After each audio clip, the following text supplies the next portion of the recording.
If Max beats Lando tonight, he's champion of the world. Here are the lights. $290 million in revenue, a full takeover of the American motorsport market, a massive wave of new fans. How did Formula One pull off this transformation by making a TV show? Back in 2017, Formula One had a serious problem. In America, the biggest sport market in the world, F1 was averaging only about 500,000 TV viewers per race. Compared to major US leagues, that number was really tiny. In simple terms, the sport was almost invisible in America. But when Netflix stepped in, everything changed. After that, Formula One wasn't just racing anymore. It was $1 million business and a mainstream sport in America. So here's the real question. How did F1 grow by asking for help from Netflix instead of its engineers or its drivers? And here's the wild part. Did anyone actually plan for this to happen? To understand the answer, we have to start somewhere unexpected. Not at the racetrack or not at the Netflix. We start with a cable TV company in Colorado called Liberty Media. Liberty Media bought Formula One for $4.4 billion. And almost everyone reacted the same way. Why? Liberty didn't build race cars, they didn't run racetracks. They owned radio stations and a basketball team. So why they bought Formula One? Because they saw something the previous owners had missed. Formula One wasn't just a sport. It was a media business, one that had never been taken seriously. For 40 years, Formula One was run by one man, Bernie Eccleston. And Bernie hated the internet. He once said the internet was only for people who couldn't afford a TV. During this time, Formula One highlights were constantly removed from YouTube. Unbelievable to say, teams weren't allowed to freely post race footage. His strategy was simple: protect traditional TV deals at all costs. But there was one big problem you can guess now. Young people had stopped watching cable TV. F1 was slowly losing its future audience, and nothing was being done about it. So Liberty Media did something bold. They picked up the phone and called Netflix. Before we continue, I need to say this channel is new and your like and subscribe makes huge differences. It helps the algorithm to push this video to more people and help Cogniverse grow. Thank you for your all support. After that call, the game completely changed. Drive to Survive launched in March 2019. Millions of people watched it almost immediately. In America, F1 viewership jumped 18% nearly overnight. By 2021, it had increased 54% from where it started. The numbers looked incredible. But here's the blurry part, at least to me. Is watching a show about a sport truly the same as becoming a fan? Think about it.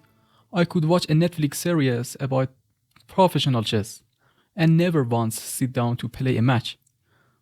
A company called Nielsen, the firm that tracks what Americans actually watch, studied this exact subject, and their answer was really clear. More than 360,000 people who had never watched a single F1 race before started watching live races after seeing Drive to Survive. These weren't casual viewers, they were viewers that buying race tickets, buying merch. And here's the stat that made every F1 sponsor's jaw drop. 69% of these new fans were earning over 100,000 per year. So F1 didn't just gain more fans, it gained wealthier fans, and when rich fans show up, the money follows quickly. Liberty Media then added 2 new American races, Miami in 2022 and Las Vegas in 2023. The first Miami Grand Prix broadcast pulled 2.6 million US viewers. At that point, it was the largest live F1 audience in American history. Meanwhile, the value of owning an F1 team exploded. Between 2019 and 2023, teams' valuation increased by an average of 276%, and the research firm Parrot Analytics estimated that Drive to Survive alone generated over $290 billion in streaming revenue for Netflix across 4 years. One show, produced for just a few $1 million per season, returned hundreds of millions. But that's only what Netflix earned. It's not all. The impact on Formula One itself was worth far more.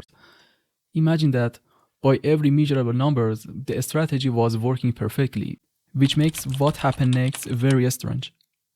By season 6, the so-called Netflix boom has cooled off. The show was still successful, but it was no longer new or mysterious. Critics had been saying it for a while that the show exaggerated drama. It edited moments from different races together to create conflicts that weren't entirely real. Some drivers refused to participate.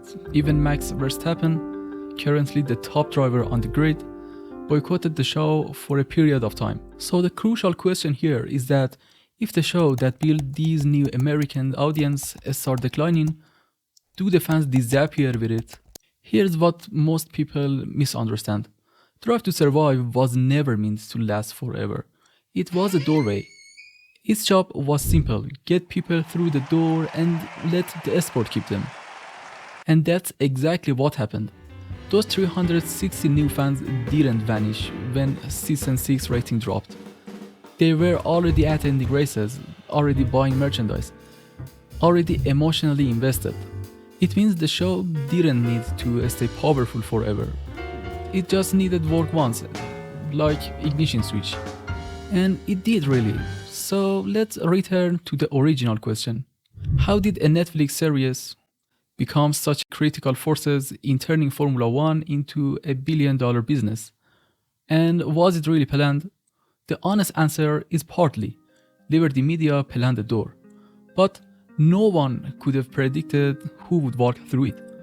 A new generation of fans, younger, wealthier, and also more engaged, that F1 had ever seen.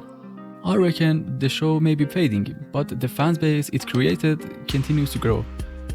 And maybe that's the real business lesson here that appealed me to making this video, is that something the most powerful thing you can build is something that feels unnecessary. In this case, it was media. Before we go, I spent a lot of time researching this video and these two you are seeing on screen.